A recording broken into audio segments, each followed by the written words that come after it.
जय श्री कृष्णा। राधे राधे। वैशाख माह महात्म अध्याय 6।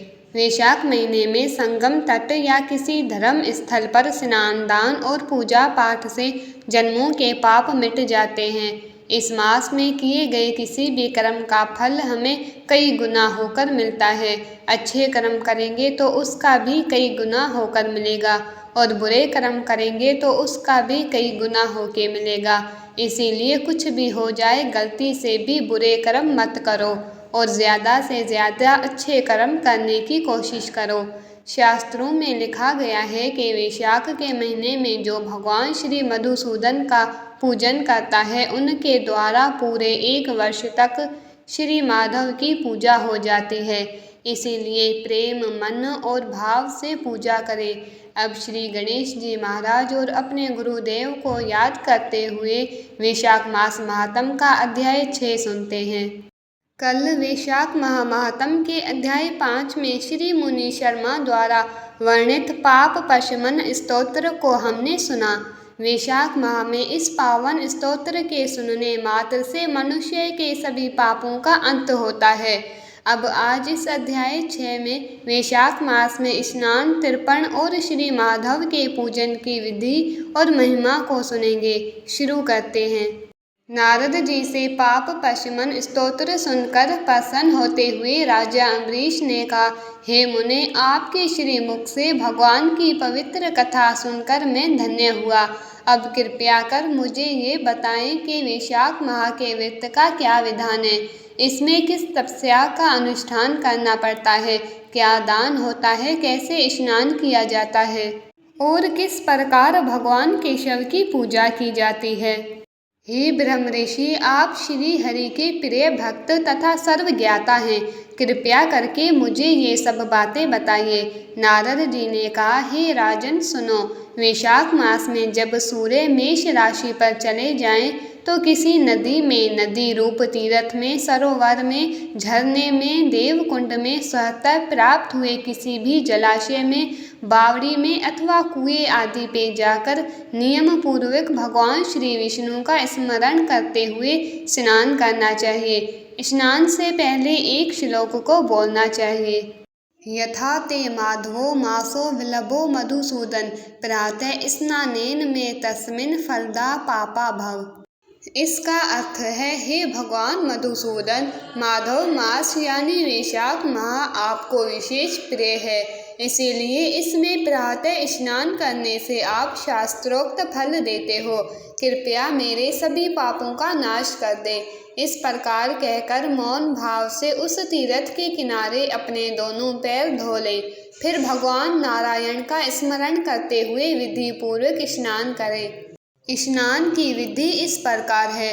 विद्वान पुरुष को मूल मंत्र पढ़कर तीर्थ की कल्पना कर लेनी चाहिए। ओम नमो नारायणाय, ये मंत्र ही मूल मंत्र कहा गया है। पहले हाथ में कुशाल लेकर विधि पूर्वक आचमन करें तथा मन और इंद्रियों को संयम में रखते हुए बाहर भीतर से पवित्र रहे।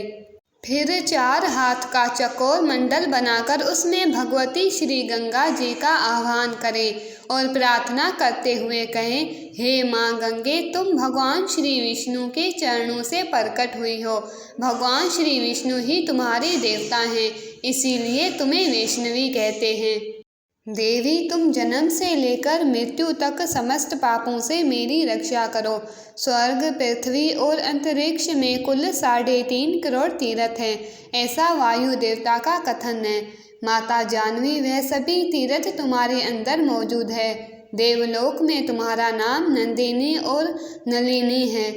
इनके सवा दीक्षा, पृथ्वी, विद्या, गंगा, विश्व, काया, शिवा, अमृता, विद्या, धरी, महादेवी, लोक प्रसादिनी, क्षेमकरी, जानवी, शांता और शांति प्रदायिनी आदि तुम्हारे अनेकों नाम हैं। स्नान के समय इन पवित्र नामों का कीर्तन करना चाहिए। इससे तिरुपतगामिनी भगवती गंगा वहाँ उपस्थित हो जाती हैं। 7 बार उपयुक्त नामों का जप करके संपुट के आकार में दोनों हाथों को जोड़कर उनमें जल लें और 4, 6 या 7 बार मस्तक पर डालें। इस प्रकार स्नान करके मृत्तिका यानी मिट्टी को भी विधिवत अभिमंत्रित करें और उसे शरीर में लगाकर नहा लें। मिट्टी को अभिमंत्रित करते समय इस प्रकार कहें, हे वैश्वानरे, तुम्हारे ऊपर अश्व और रथ चला करते हैं। भगवान श्री विष्णु ने भी वामन अवतार धारण करके तुम्हें एक पैर से नापा था। हे मृत्तिके, मैंने जो बुरे कर्म किए हो, मेरे उन सब पापों को तुम हर लो। हे देवी, सैकड़ों भुजाओं वाले भगवान श्री विष्णु ने वराह का रूप धारण करके तुम्हें जल से बाहर निकाला था। तुम संपूर्ण लोकों की उत्पत्ति के लिए अग्नि के समान हो। जैसे अग्नि काठ से आग प्रकट करती है, उसी प्रकार तुमसे संपूर्ण लोक उत्पन्न होते हैं। हे सुरवते, तुम्हें मेरा नमस्कार है। इस प्रकार स्नान करने के बाद विधि पूर्वक आचमन करके जल से बाहर निकलें और 2 शुद्ध सफ़ेद कपड़े, धोती, चादर धारण करें। तदंतर त्रिलोकी को तृप्त करने के लिए तर्पण करें। सबसे पहले श्री ब्रह्मा का तर्पण करें, फिर श्री विष्णु, श्री रुद्र और प्रजापति का।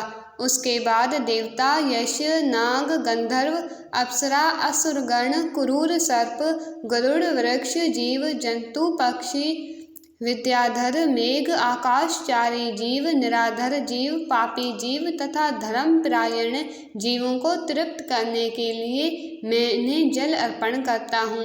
ये कहकर उन सबको जल अंजलि दे। देवताओं का तर्पण करते समय यज्ञ पवित्र को बाएं कंधे पर डाले रहें।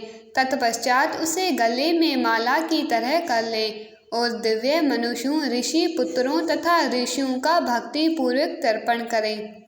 सनक, सनक नंदन, सनातन और सनत कुमार ये दिव्य मनुष्य हैं। कपिल, असुरी, बोड़ू तथा पंचशिख ये प्रधान ऋषि पुत्र हैं। ये सभी मेरे दिए हुए जल से तृप्त हों, ऐसा कहकर उन्हें जल दे। इसी प्रकार मरीचि, अत्रि, अंगिरा, पुलहस्य, पुलह, क्रतु, प्रचेता, वशिष्ठ, नारद तथा अन्य देव ऋषियों और ब्रह्म ऋषियों का अक्षय सहित जल के द्वारा तर्पण करें। इस प्रकार ऋषि तर्पण करने के पश्चात यज्ञ पवित्र को दाएं कंधे पर करके बाएं घुटने को पृथ्वी पर टेक कर बैठे। फिर अग्निशिवता, सौम्य, हविष्यमान, ऊष्मप, कव्यवाद, अनल, बृहस्पति, पिता, पितामह आदि तथा मातामह आदि सब लोगों का विधिवत तर्पण करके कहें, जो लोग मेरे बांधव ना हो, जो मेरे बांधव हो तथा जो दूसरे किसी जन्म में मेरे बांधव रहे हो, वे सब मेरे दिए हुए जल से तृप्त हो। उनके सिवा और भी जो कोई प्राणी मुझसे जल की अभिलाषा रखते हो, वह भी तृप्ति लाभ करे। यूं कहकर उनकी तृप्ति के उद्देश्य से जल गिराना चाहिए। उसके बाद विधि पूर्वक आचमन करके अपने आगे कमल की आकृति बनावे और सूर्य देव के नामों का उच्चारण करते हुए अक्षत, फूल, लाल चंदन और जल के द्वारा उन्हें यत्न पूर्वक अर्घ्य दे। अर्घ्यदान देते हुए इस प्रकार कहे, हे भगवान सूर्य, आप विश्व रूप और ब्रह्म स्वरूप है। इन दोनों रूपों में आपको नमस्कार है। आप सहस्त्रों किरणों से सुशोभित और सबके तेज स्वरूप हैं। आपको सदा नमस्कार है। भक्त वत्सल रुद्र रूपधारी आप परमेश्वर को बारंबार नमस्कार है। कुंडल और अंगद आदि आभूषणों से विभूषित पद्मनाथ आपको नमस्कार है। हे भगवान, आप सोए हुए संपूर्ण लोगों को जगाने वाले हैं। आपको मेरा प्रणाम है। आप सदा सबके पाप पुण्य को देखा करते हैं। सत्यदेव आपको नमस्कार है। भास्कर मुझ पर प्रसन्न होइए। देवाकर आपको नमस्कार है। प्रभाकर आपको नमस्कार है। इस प्रकार सूर्य देव को नमस्कार करके 7 बार उनकी प्रदक्षिणा करें। फिर द्विज, गौ और स्वर्ण का स्पर्श करके अपने घर में आएं। वहां आश्रमवासी अतिथियों का सत्कार तथा भगवान की प्रतिमा का पूजन करें। हे राजन, घर में पहले भक्ति पूर्वक जितेंद्रिय भाव से भगवान गोविंद की विधि पूर्वक पूजा करनी चाहिए। विशेषतः वैशाख के महीने में जो श्री मधुसूदन का पूजन करता है, उसके द्वारा पूरे 1 वर्ष तक श्री माधव की पूजा संपन्न हो जाती है। वैशाख मास आने पर जब सूर्य देव मेष राशि पर स्थित हो तो श्री केशव की प्रसन्नता के लिए उनके व्रतों को भी करना चाहिए। अपने इच्छा की सिद्धि के लिए अन्न, जल, शक्कर, दुधारू गाय तथा तिल आदि का दान करना चाहिए। इन कार्यों में धन की कंजूसी उचित नहीं है। जो पूरे वैशाख महीने में प्रतिदिन सवेरे स्नान करता है, जितेंद्रिय भाव से रहता है, भगवान का नाम जपता और हविष्य भोजन करता है, वह सब पापों से मुक्त हो जाता है। जो वैशाख मास में आलस्य त्याग कर एक भुक्त यानी 24 घंटे में एक बार भोजन करता है, नक्त व्रत मतलब केवल रात में एक बार भोजन करता है, अथवा आयोजित व्रत मतलब बिना मांगे मिले हुए अन्न का एक समय भोजन करता है, वह अपने संपूर्ण अभिष्ट वस्तुओं को, जो भी चीज़ वह चाहते हैं, उनको प्राप्त कर लेते हैं। वैशाख मास में प्रतिदिन 2 बार गांव से बाहर नदी के जल में स्नान करना, हविष्य खाकर रहना, ब्रह्मचर्य का पालन करना, भूमि पे सोना, नियम पूर्वक रहना, व्रत, दान, जप, होम और भगवान मधुसूदन का पूजन करना, ये नियम 1000 जन्मों के भयंकर पापों को भी हर लेते हैं। जैसे भगवान माधव ध्यान करने पर सारे पाप नष्ट कर देते हैं, उसी प्रकार नियम पूर्वक किया हुआ माघ मास का स्नान भी समस्त पापों को दूर कर देता है। वैशाख मास महात्म अध्याय 6 समाप्त। कल अध्याय 7 में हम आगे की कथा सुनेंगे। देखो, मानव जीवन मिलना बहुत मुश्किल है और हम लोग तो कितने ही भाग्यशाली हैं कि हमें मानव जीवन भी मिला है और साथ में भगवान की कृपा भी मिली है। तभी तो हम भगवान की इस पावन कथा को सुन पा रहे हैं, है ना? देखो, पल पल आयु कम हो रही है। हर श्वास के साथ हम मृत्यु के करीब जा रहे हैं। जीवन फूटे हुए घड़े की तरह है, जो भरने के साथ ही खाली होना शुरू हो जाता है। जिस वक्त हमारा जन्म होता है, उसी वक्त मृत्यु की तरफ हमारी यात्रा भी शुरू हो जाती है। श्री कृष्णा की कृपा से अभी भी समय है। अधिक से अधिक शुभ कर्म करके ये मानव जीवन सफल बना लो।